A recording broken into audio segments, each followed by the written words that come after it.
আরে নিয়ে যা করেন তা করেন। কোটেশন বলে দেন কি যে 16 তারিখে ম্যানপোর্ট পাওয়ার পরেও কোনো ফ্লাইট দেন না। যে টিকিট নিয়েছেন সেই টিকিট কি তাহলে ভুয়া টিকিট ছিল? টিকিটের কপি নেন, ঠিক আছে? এই যে টিকিট নিয়েছেন তাহলে টিকিট কি ভুয়া টিকিট ছিল? দর্শক স্বাগত জানাচ্ছি আপনাদেরকে প্রবাস খবর ফেসবুক লাইভ পেজ থেকে। আমরা এই মুহূর্তে আছি রাজধানীর নয়াপল্টনের ইসলাম টাওয়ারের গলিতে। আপনাদেরকে জানানোর চেষ্টা করছি সর্বশেষ মালয়েশিয়া সরকার 31শে মের পর থেকে আর কোনো শ্রমিক মালয়েশিয়া প্রবেশ করতে দিচ্ছে না। সে থেকে বাংলাদেশ থেকেও প্রায় যাত্রী প্রবেশের নিষেধাজ্ঞা রয়েছে।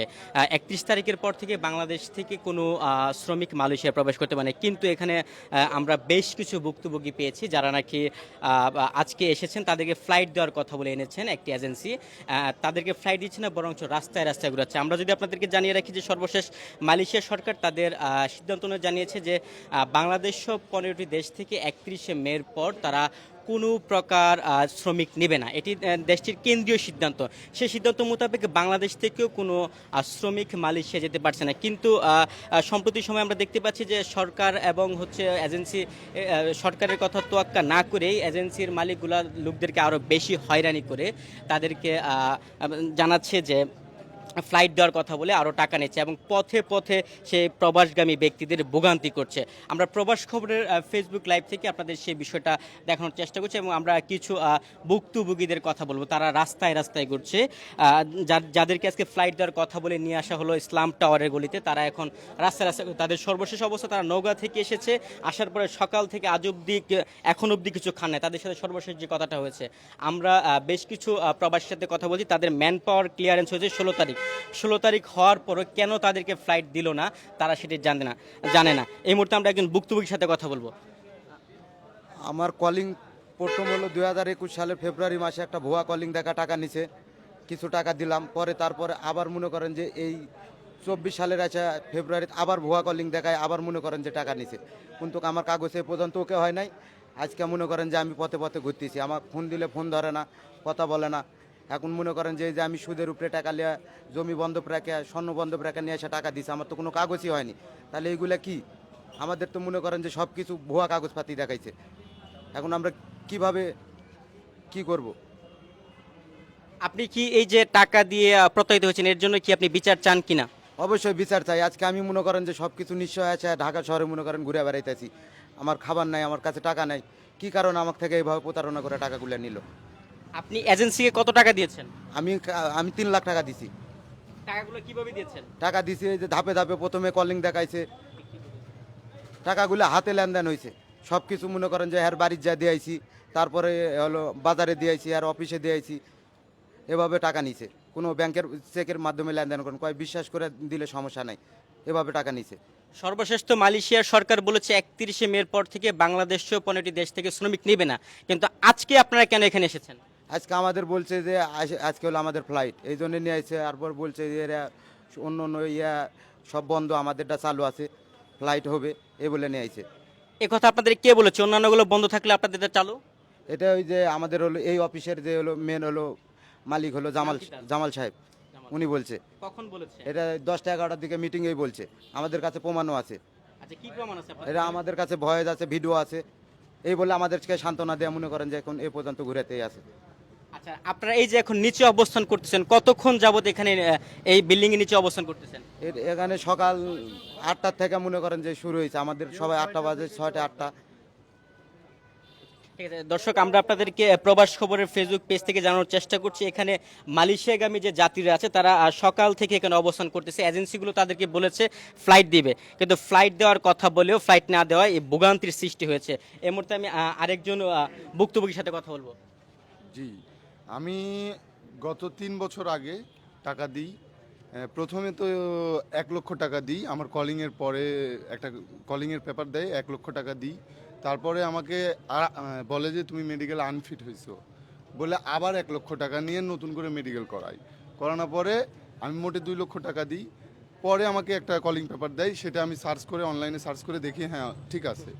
বাট ওইটার পরে বলে যে ডেট এক্সপায়ার, এই বলে 3 বছর হয়। 3 বছরে আমি মোটে এই মুহূর্তে 6 লক্ষ টাকা দিয়ে রাখছি, 20,000 টাকা কম, মিথ্যা বলবো না, সত্যিও বলবো না, মানে সত্যি বলবো, সরি। 5,80,000 টাকা দিছি। এরপরেও আজকে মানে কালকে রাতে বলছে যে তোমাদের জন্য ফ্লাইট রেডি, তোমাদের জন্য ফ্লাইট রেডি, তোমরা আসো, 45,000 টাকা সঙ্গে করে নিয়ে আসবে, তোমাদেরকে ফ্লাই দেওয়া হবে। তারপরে আমরা বলি যে দেশই তো বন্ধ, আমরা তো এই যুগেই সব কিছু দেখি, অনলাইনে দেখি, দেখার পরে আমরা বলি দেশ বন্ধ, আপনি পাঠাবেন কিভাবে? সেইটা আমাদের দায়িত্ব, আমরা কিভাবে পাঠাবো সেটা তাদের দায়িত্ব, তাদের বক্তব্য। তারপরে আমরা বলি যে ঠিক আছে, আমরা আপনাদের দায়িত্বের উপরেই ছেড়ে দিলাম। সকালে যখন আমরা 6টার সময় আসি, এখানে আসার পরে বসে থাকে অফিস খোলা পরে গেলাম, বসা পরে বলে যে তোমরা টাকা না দিলে ফ্লাইট হবে না, 45,000 টাকা দিলে ফ্লাইট হবে।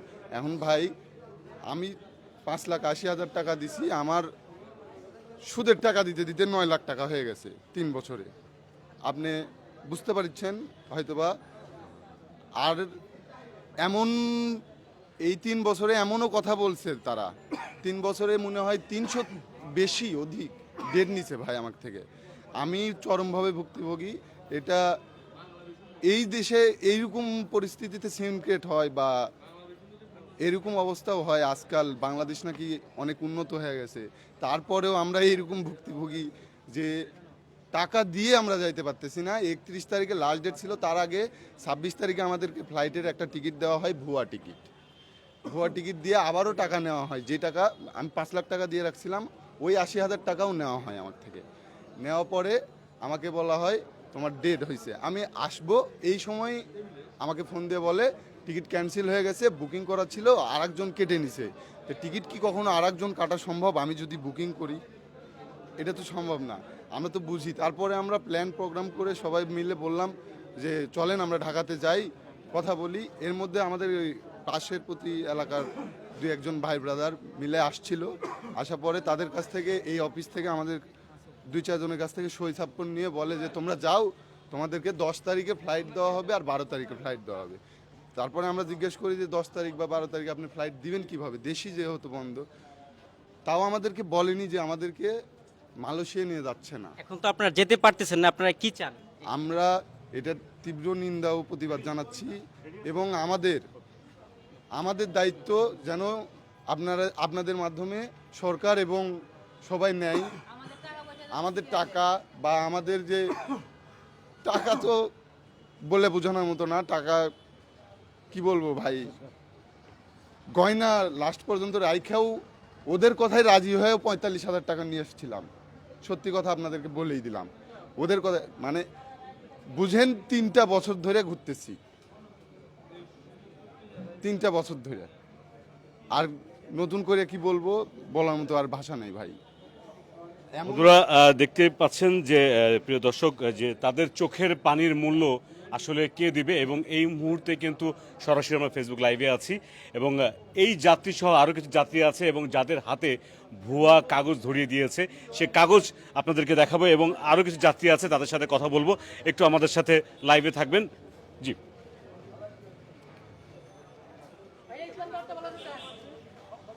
জি, সরাসরি আমরা ফেসবুক লাইভে আছি, প্রবাস খবরের পেজ থেকে আছি। আমাদের সাথে কয়েকজন আছেন, দেখতেই পাচ্ছেন যে তাদের সাথে আমরা কথা বলছি, যাত্রীদের সাথে, তাদের সাথে একটু কথা বলবো, একটু দাঁড়াবেন। জি, জি, এখানে তাদের সাথে আমরা কথা বলেছি যে কাগজপত্র ডকুমেন্টসগুলো আছে, এই ডকুমেন্টসগুলো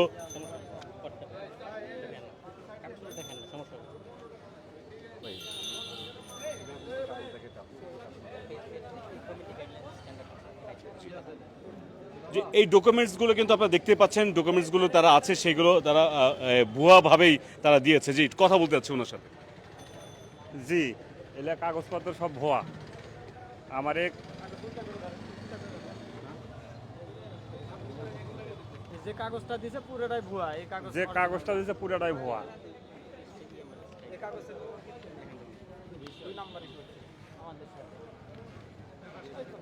এই কাগজপত্রগুলো কবে দিয়েছে? কাগজ দিয়েছে, মেন পাওয়ার দিয়েছে 16 তারিখে, আর ভিসা দিয়েছে, ভিসার ম্যাচ পড়া শেষের পথে। 26 তারিখে ডেট দিছিল যাওয়ার। আচ্ছা, 16 তারিখ যদি আপনার ম্যান পাওয়ার হয়, এর মধ্যে আপনার 14 দিন সময় যায়, তখন কেন ফ্লাইট হয় না? 26 তারিখে ডেট 26 তারিখে একটা ডেট ছিল, কিন্তু সেই সময় আসে এক ভুয়া টিকিট দিয়ে, মানে যে ঢাকাতে এসে ওই 26 তারিখে ফ্লাইট ছিল কিন্তু হয়নি কেন 26 তারিখ? হয়নি, টিকিট হয়নি, ভুয়া টিকিট, ভুয়া টিকিট। আচ্ছা, আপনারা এই যে ভুক্তভোগী হয়ে আসছেন, আপনারা এখন কি চান?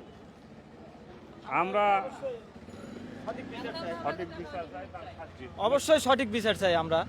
আমরা যে এখানে সমস্ত দিন ধরে যে বসে আছি কিসের জন্য? সঠিক বিচারের জন্য বসে আছি। এটা তো সবারই চাওয়া, কারণ আমরা তো টাকা পয়সা কম দিইনি।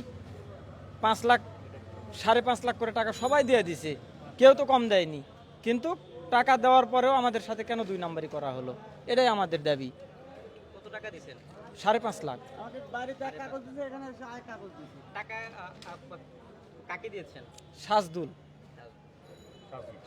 তো দর্শক, আমরা আরো কিছু বন্ধুদের সাথে কথা বলবো যারা আছে আমাদের সাথে এই মুহূর্তে, যে যাত্রী তারা এখানে কিন্তু সেই সকাল থেকেই তারা অবস্থান করছেন। আপনারা সে ভোরবেলা থেকে আছেন, তো আপনারা কি ঠিকমতো খাওয়া দাওয়া করেছেন কিনা, বা আপনাদের কি অবস্থা, তারা কতটুকু খোঁজ খবর নিচ্ছে? কেউ কোনো খোঁজ খবর নিচ্ছে না, কেউ কোনো খোঁজ খবর নিচ্ছে না। কেমন আছে এই খবরও কেউ লওয়ার মতন মন্দব নাই। খালি ওরা লুকাচুরি করেছে। একবার একটা ডিবি পুলিশ ধরে লেগে গেল, আবার দেখছি ছাড়া দিছে, আবার ইয়া করেছে। আমাদের বাড়িতে যে কাগজগুলো দিছে, ওই কাগজের সাথে অফিসের এখানে এসে যে কাগজগুলো আমাকে দিছে, এই কাগজের সাথে কোনো মিল নাই, আমাদের মিল নাই। আমরা এই জন্য আমরা এই জন্য যেতে চাই নাই। আমরা এই জন্য যেতে চাই না যে আমাদের কাগজের সাথে মিল নাই, আমাদের লিয়ে কোন জায়গায় রাখবে, কোন জায়গায় ফালাবে, এই জন্য আমরা যেতে চাই নাই। তো দর্শক, আমরা কিন্তু সরাসরি ইসলাম টাওয়ার, পল্টন ইসলাম টাওয়ারের নিচে আছি এবং দেখতে পাচ্ছেন যে সরাসরি ইসলাম টাওয়ারের নিচে কিন্তু এখানে যাত্রীরা কিন্তু সেই ভোরবেলা থেকে লাগেজগুলো নিয়ে কিন্তু অপেক্ষারত আছে এবং এই লাগেজে কিন্তু তাদের জামা কাপড় নিয়ে কিন্তু বাইরে যাওয়ার কথা ছিল এবং তাদের সেই স্বপ্ন ভেঙে চুরমার হয়েছে। এবং তাদের সাথে বসে থাকা কিছু যাত্রী এবং সাধারণ মানুষ যারা দেখতেই পাচ্ছেন এখানে কিছু লাগেজ কিন্তু তারা এখানে রেখে দিয়েছে, তাদের কোনো অনিশ্চিত ভবিষ্যৎ। এবং অনেকেই বলছেন যে তাদের টাকা বা তাদের ভিসা যদি না হয়, এবং যেই টিকিটটি তারা বলছেন ভুয়া টিকিট তারা দিয়েছে এবং তাদের মৃত্যু ছাড়া কোনো পথ থাকবে না, তেমনটি তারা বলছেন। এবং সরাসরি কিন্তু দেখতে পাচ্ছেন যে এখানে ইসলাম টাওয়ারের নিচে কিন্তু তারা সেই সকাল ভোর থেকে রাত থেকে কিন্তু তারা অবস্থান করছেন এবং লাগেজগুলোর পাশে তারা বসে আছেন এবং মরিয়া হয়ে তারা বসে আছেন এবং তারা দিন গুনছে কখন তারা তাদের সেই গন্তব্যস্থানে যেতে পারবেন এবং কখন তারা তাদের সেই সৌভাগ্যের দ্বারে তারা পৌঁছাতে পারবেন। এবং ইসলাম টাওয়ারের নিচে কিন্তু তারা সে ভোরবেলা থেকে অবস্থান করছেন। 70 থেকে 71 জন যাত্রী কিন্তু তারা অবস্থান করছেন এবং এইসব যাত্রীদের ভবিষ্যৎ অন্ধকার, অনিশ্চিত বলে দাবি করছেন। এবং আমরা একটু ইসলাম টাওয়ারের ভিতরে যাব। এই মুহূর্তে ইসলাম টাওয়ারের ভিতরে যে ব্যাগগুলো আছে একটু যে দেখাচ্ছি, যে এইখানে দেখতে হচ্ছে ইসলাম টাওয়ারের নিচে কিন্তু তারা ভিতরে কিন্তু অবস্থান করছেন। যে ব্যাগগুলো কিন্তু সারিবদ্ধভাবে যে ব্যাগগুলো আছে, এই ব্যাগগুলো আমি একটু দেখাই যে একটা মানুষের স্বপ্ন কতটুকু স্বপ্ন হতে পারে, যে স্বপ্নে তারা ব্যাগটা রেডি করেছেন এবং প্রত্যেকটা ব্যাগেই কিন্তু তাদের ছবি দেওয়া এবং তাদের স্বপ্নগুলো ব্যাগের সাথেই কিন্তু বন্দী হয়ে আছে। দেখতে পাচ্ছেন ব্যাগগুলো তারা সবভাবেই রেখেছে এবং ব্যাগের যে নাম, পরিচয়পত্র, সে ব্যাগগুলো তারা এখানে রেখেছে এবং এই ব্যাগেই তাদের স্বপ্ন বন্দী হয়ে পড়ে আছে, যেমনটি ব্যাগে তাদের জামা কাপড় বা প্রয়োজনীয় জিনিস বন্দী হয়ে পড়ে আছে।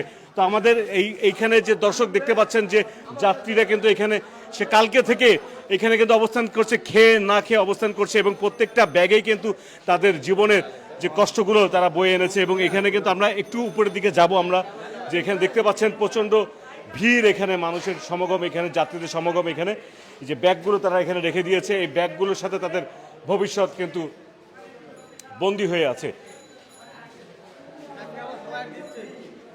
তা আমরা সরাসরি যে এজেন্ট আছে সে অফিসে তাদের সাথে কথা বলার চেষ্টা করব, আসলে তারা কি বলতে চাচ্ছেন। তো আপনি তো মালয়েশিয়ার যাত্রী, তো আপনার কি অবস্থা এখন, আপনি কি মনে করছেন? অবস্থা খুব খারাপ, কথা বলার মতো কোনো ভাষা আমাদের কাছে নাই, এতটুকু আমি বলতে পারবো।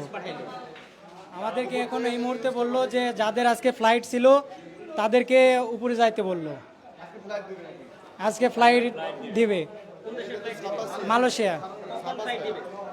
আমাদের ডেট ছিল 1/25-এ।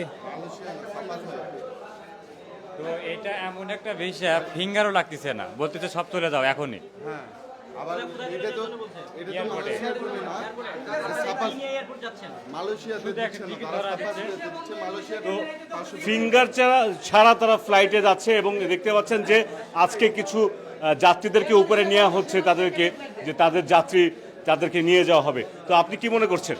মালয়েশিয়া তো বন্ধ, কিভাবে যাচ্ছেন আপনারা? এই যে বলতেছে ফিঙ্গার টিঙ্গার কিছুই লাগবে না আজকে, ফ্লাইট সম্ভব হলো আজকে? এই মুহূর্তে ফ্লাইট দিবে তারা।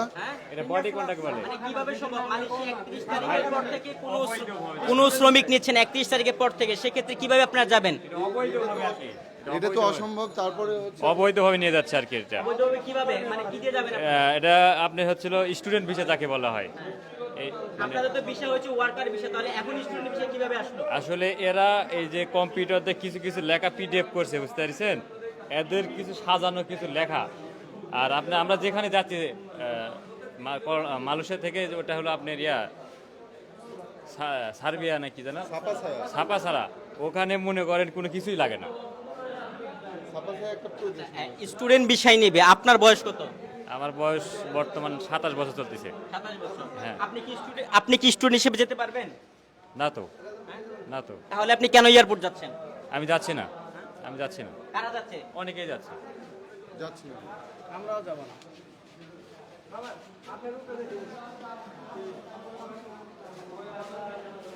দর্শক, আপনাদেরকে মালয়েশিয়াগামী যাত্রীদের সর্বশেষ অবস্থা জানানোর চেষ্টা করছি। এখানে মালয়েশিয়া নিয়ে যাওয়ার কথা বলে একটি এজেন্সি তাদের 71 জন শ্রমিককে তারা এনেছিল, কিন্তু সরকারের সিদ্ধান্ত অনুযায়ী গত 31শে মের পর থেকে কোনো যাত্রী মালয়েশিয়া যেতে পারেনি, এবং তাদেরকে এখনও আশা দিচ্ছে যে তাদেরকে মালয়েশিয়া নিয়ে যাবে, এবং মালয়েশিয়া নিয়ে যাওয়ার কথা বলে এখন রাখছে। সম্প্রতি আমরা এজেন্সির থেকে বের হনো কিছু লোকের সাথে কথা হয়েছে, তারা আমাদেরকে জানিয়েছে যে তাদেরকে মালয়েশিয়া যাওয়ার জন্য স্টুডেন্ট বিষয় নাকি নিয়ে যাবে। আমি একজনের সাথে কথা বলার চেষ্টা করছি। কি বলেছে এজেন্সি? তারা আজকে 42 জনকে পাঠাবে কোনো ফিঙ্গার ছাড়াই। কিভাবে? এটা তারাই জানে। তারা বলছে যে 42 জনকে আজকে পাঠাবো এবং 2 দিনের মধ্যে বাকি যে মানুষ থাকবে তাদেরকেও পাঠিয়ে দিব, ফিঙ্গার ছাড়াই পাঠিয়ে দিচ্ছে তারা। মালয়েশিয়া তো বন্ধ, 31 তারিখের পর থেকে বাংলাদেশও 15টি দেশ থেকে কোনো প্রকার কর্মী নিচ্ছে না, তাহলে আপনারা এই মুহূর্তে কিভাবে যাচ্ছেন মালয়েশিয়ায়? আমাদের এটা অনেক আগে থেকে ছিল, মাঝখানে এটা সমস্যা হয়েছিল। আমাদের 26 তারিখে যাওয়ার কথা ছিল, 26 তারিখ থেকে ডেট চেঞ্জ হয়ে এখন আজকে এই তারিখ 9 তারিখে আসছে। 9 তারিখে আসছে, এখন হাইকোর্টের নির্দেশ অনুযায়ী আজকে দিয়ে দিবে। কিন্তু 31 তারিখের পর থেকে তো বাংলাদেশ থেকে কেউ যেতে পারে না, বাংলাদেশের 15 দেশ থেকে, কিন্তু এখন তো যাওয়ার সুযোগ নাই। কোন আশ্বাসে আপনারা এয়ারপোর্ট যাচ্ছেন? এটা অফিস কর্তৃপক্ষ জানে। যদি আপনারা না যেতে পারেন সেক্ষেত্রে কি করবেন? সেটা আপনার উপর লেভেল থেকে কথা বলছে। মালয়েশিয়া আপনার কে যাচ্ছে? মালয়েশিয়া আমার ছেলে যাচ্ছে। এই যে মালয়েশিয়া সরকার 31 তারিখের পর থেকে লোক নেওয়া বন্ধ করেছে, তাহলে এখন সে যাবে কিভাবে? যাবে এই যে প্রতারণ করিয়া করতে ভিসা উঠিছে, যা যাবে এই যে আমার ডাকিছে, আমরা আসছি। আপনারা কখন এখানে আসছেন? আসছি বেলা 10টায়। বেলা 10টায়। হ্যাঁ। আচ্ছা, এই যে সকাল থেকে অবস্থান করছেন, এই পর্যন্ত যেতে পারলেন না, রাত্রে হঠাৎ 10-15 মিনিটে কি এমন সিদ্ধান্ত হলো আপনারা যেতে পারবেন বলতেছেন? না, আমরা যাব না। যাবেন না? না, আপনারা তাহলে এই যে যেতে পারেন না, প্রতারিত হয়েছেন, এর জন্য আপনারা কি চান? আমরা উপযুক্ত যেটা ফয়সালা আসে সেটাই। দর্শক, আপনাদেরকে আমরা দেখানোর চেষ্টা করছি যে মালয়েশিয়াগামী যে যাত্রীগুলো আছে তাদেরকে 31 তারিখ মালয়েশিয়ার সরকারের সিদ্ধান্ত অনুযায়ী কোনো শ্রমিক যেতে পারবে না। তারপরও এখানে একটি এজেন্সি তাদের প্রায় 70 থেকে 80 জন কর্মীকে নিয়ে এসেছে তাদেরকে ফ্লাইট দেওয়ার বলে, যেটি সম্পূর্ণভাবে নিষেধ, যে বাংলাদেশ থেকে কোনো শ্রমিকই যেতে পারবে না মালয়েশিয়ায়। বলেন মালয়েশিয়া।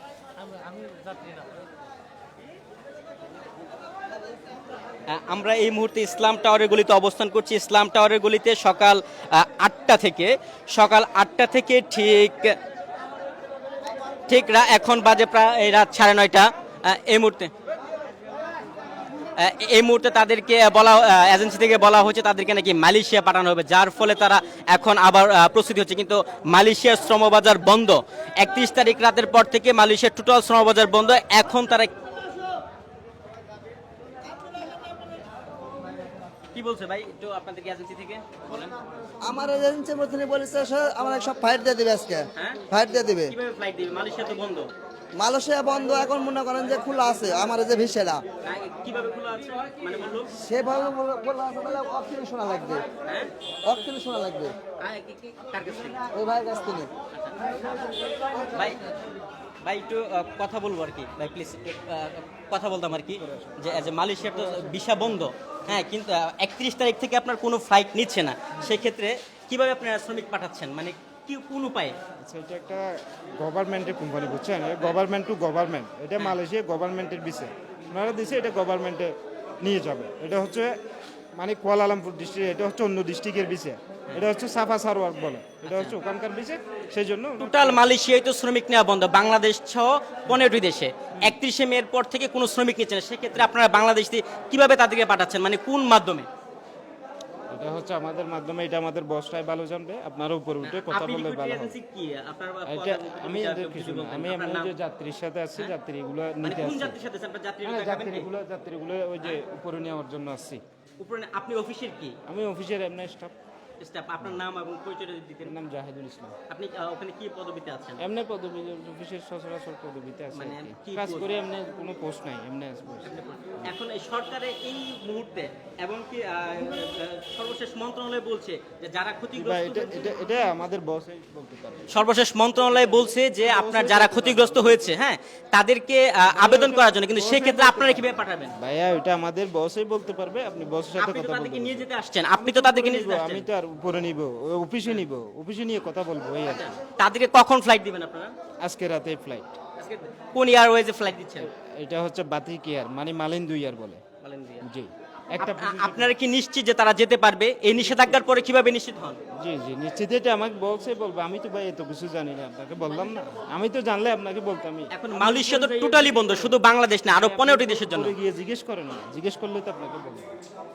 দর্শক, আপনাদেরকে আমরা সর্বশেষ এখানকার যে এজেন্সির কর্মকর্তা আছে তার সাথে কথা বলেছি। উনি মালয়েশিয়া বন্ধ থাকার পরে উনি আমাদেরকে জানিয়েছেন যে ওনারা নাকি বিশেষ ফ্লাইটে G2G গভর্নমেন্ট টু গভর্নমেন্ট যে বিষয় আছে সেই বিষয়ে ওনারা কর্মীগুলো পাঠাবেন। এখানে আপনাদেরকে কর্মীদের সর্বশেষ পরিস্থিতি জানানোর চেষ্টা করছি। আপনাদেরকে দেখাচ্ছি যে রাজধানীর নয়াপল্টন ইসলাম টাওয়ার গলিতে প্রায় 70 থেকে 80 জন মালয়েশিয়াগামী কর্মী বের করছে। হ্যাঁ, এখানে অনেক যাত্রী আছে যাদেরকে নাকি আপনার এখন বলা হচ্ছে রাতের একটা ফ্লাইট দেওয়া হবে, যার ফলে তারা মালয়েশিয়া যেতে পারবে। দর্শক, আপনাদেরকে সর্বশেষ পরিস্থিতিটা জানানোর চেষ্টা করছি, মালয়েশিয়াগামী যে কর্মী আছে, কর্মী ভাইদের সর্বশেষ পরিস্থিতি জানানোর চেষ্টা করছি।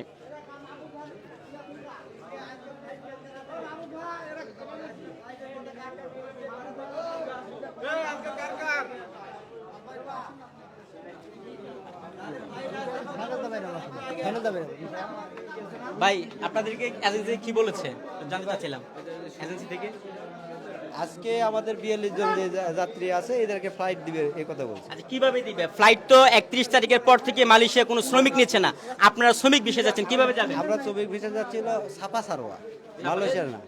সাপা সারো, এটা কোন জায়গা? মালয়েশিয়ার একটা প্রদেশ। হ্যাঁ, মালয়েশিয়ার একটা প্রদেশ। দেশ তো মালয়েশিয়া, মালয়েশিয়ার প্রদেশ হওয়ার পরে কিভাবে যাবেন আপনারা? টোটাল তো শ্রমিক নেওয়া বন্ধ।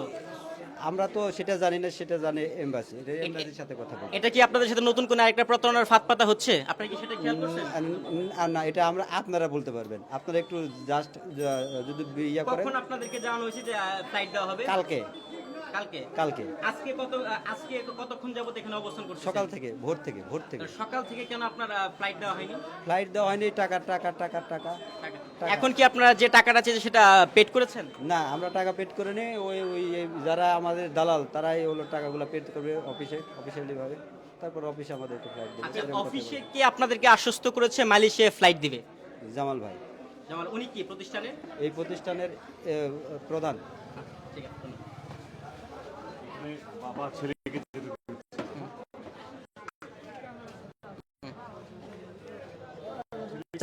চাচা আপনার ছেলেকে যেতে দিচ্ছেন না কেন যদি বলতেন?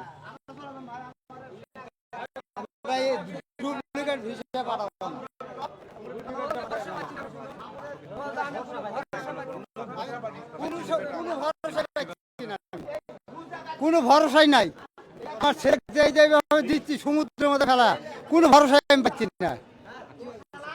তাহলে আমি কি করে পাঠাচ্ছি? আমি ঋণগ্রস্ত হচ্ছি, নিজের বাস্তব ভিটা বন্ধ নাই,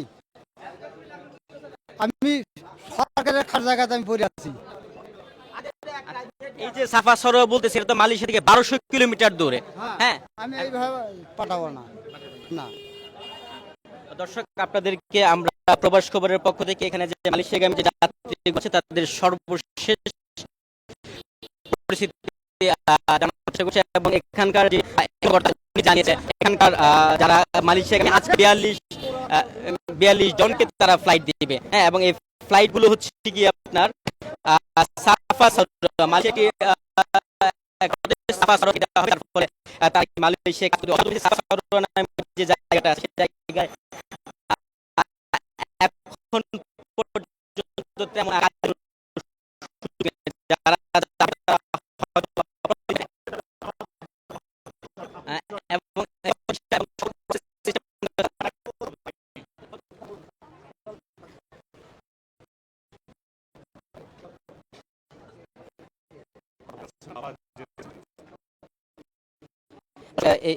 আমাদেরকে জানাতে সেখানে একজন বাবা ওনাকে নিষেধ করার পর যাচ্ছে। বিষয়টা হচ্ছে ওনারা সাফা সরানোর যে জায়গাটিতে দেওয়ার জন্য বলছেন সেটি হচ্ছে মালয়েশিয়া থেকে যেমন শ্রমিকদের কর্মসংস্থান নেই, যার ফলে